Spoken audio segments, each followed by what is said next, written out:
The Galactic Council had never seen anything like it before. For centuries, countless species had pleaded, bargained, or threatened their way into the Council's favor. But humanity?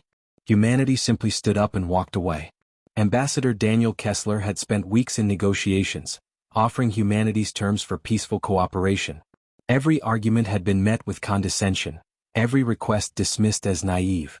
The Council, in its arrogance, believed that humanity would eventually beg for a seat at the table. Instead, Daniel simply sighed, gathered his documents, and rose from his chair. This meeting is over. The assembled counselors, representing the most powerful empires in the galaxy, watched in stunned silence as the human delegation turned their backs and strode out of the chamber. Wait, rasped Chancellor Vorak of the Ilari Dominion, his reptilian eyes narrowing. What do you think you're doing? Daniel paused at the doorway. Leaving? General Zathos of the Krellian Imperium slammed a clawed fist against the table. You can't just leave. The Council has not granted you membership. Daniel's expression remained neutral. We don't need it. The doors shut behind the human delegation. The silence in the chamber stretched long and uneasy. What happens now? Whispered one delegate. Vorak exhaled sharply. We have made a grave mistake. The panic began within days.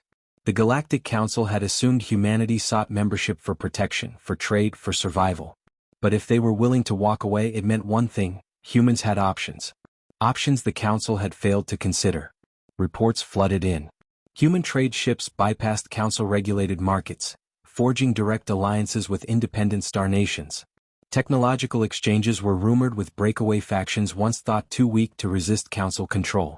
Even more concerning, whispers of human military advancements trickled through the intelligence networks. Then came the real shock.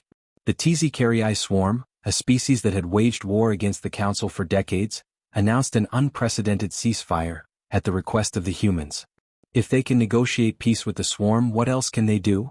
Murmured a nervous counselor. Chancellor Vorak's voice was grim. They don't need us.